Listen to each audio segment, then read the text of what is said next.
Assalamualaikum warahmatullahi wabarakatuh.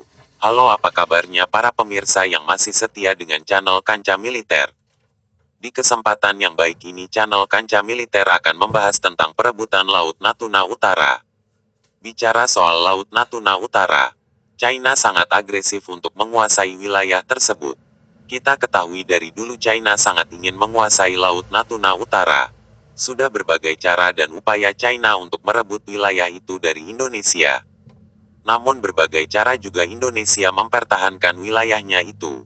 Mendengar Amerika akan memberikan bantuan kepada Indonesia menyelesaikan masalah Laut Natuna, China malah menantang Indonesia untuk menyelesaikannya sendiri. China memang terlampau agresif ketika berbicara tentang Natuna Utara. Bagaimana tidak? Wilayah yang berbatasan dengan China dan beberapa wilayah Asia Tenggara tersebut memang potensial. Bukan hanya jalur emas perdagangan, namun wilayah tersebut juga kaya akan sumber daya alam.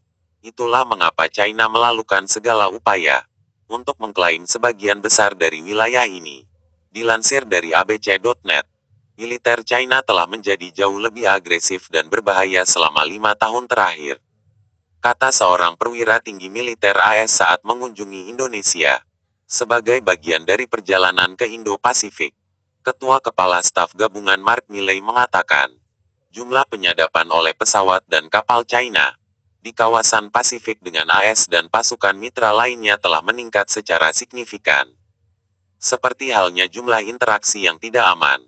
Pesannya adalah militer China di udara dan di laut telah menjadi lebih agresif secara signifikan di wilayah khusus ini, kata Jenderal Milley. Mengacu pada alasan tersebut, AS bersedia memberikan dukungan militer kepada Indonesia juga membutuhkannya. Sebab seperti diketahui, kekuatan alutsista Indonesia memang timpang jika dibandingkan China. Tiongkok diketahui memiliki alutsista yang modern. Sementara Indonesia kebanyakan masih menggunakan peralatan tahun 1980 atau 1990-an. Kami ingin bekerja dengan mereka untuk mengembangkan interoperabilitas dan memodernisasi militer kami secara kolektif, katanya. Express menyebut jika bantuan yang akan diberikan AS ini dalam wujud latihan perang bersama Garuda Shield 2022. Rencananya Garuda Shield 2022 bakal diadakan akhir tahun ini. 14 negara akan turut serta dalam Garuda Shield 2022. Menjadikannya ajang latihan perang terbesar di Asia Pasifik.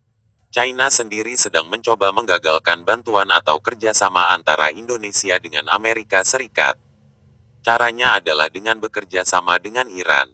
China dan Iran kini tengah melakukan latihan gabungan untuk menekan pengaruh AS di Samudra Hindia. Kapal perang Indonesia dan Jepang tengah patroli bersama di Natuna Utara Teni. Namun, China sendiri tampaknya juga ketar-ketir dengan rencana kolaborasi AS dan Indonesia ini. Secara terpisah, Menteri Luar Negeri China Wang Yi mengatakan pada acara virtual bahwa Cina Selatan lebih besar dari Laut China Selatan bukanlah taman safari bagi negara-negara di luar kawasan atau arena pertempuran, bagi kekuatan besar untuk bersaing. Masalah Laut Cina Selatan harus ditangani oleh negara-negara di kawasan itu sendiri, kata Wang dalam sambutan pembukaan pada seminar virtual memperingati 20 tahun penandatanganan deklarasi tentang perilaku para pihak di Laut Cina Selatan. Deklarasi tersebut ditandatangani oleh anggota ASEAN dan China pada tahun 2002. Itu artinya, China menantang Indonesia menyelesaikan sendiri masalah Natuna Utara, tanpa bantuan dari pihak yang tidak berkepentingan, dalam hal ini AS. Kunjungan Jenderal Milley ke Indonesia adalah yang pertama oleh Ketua Joint Chiefs AS sejak 2008.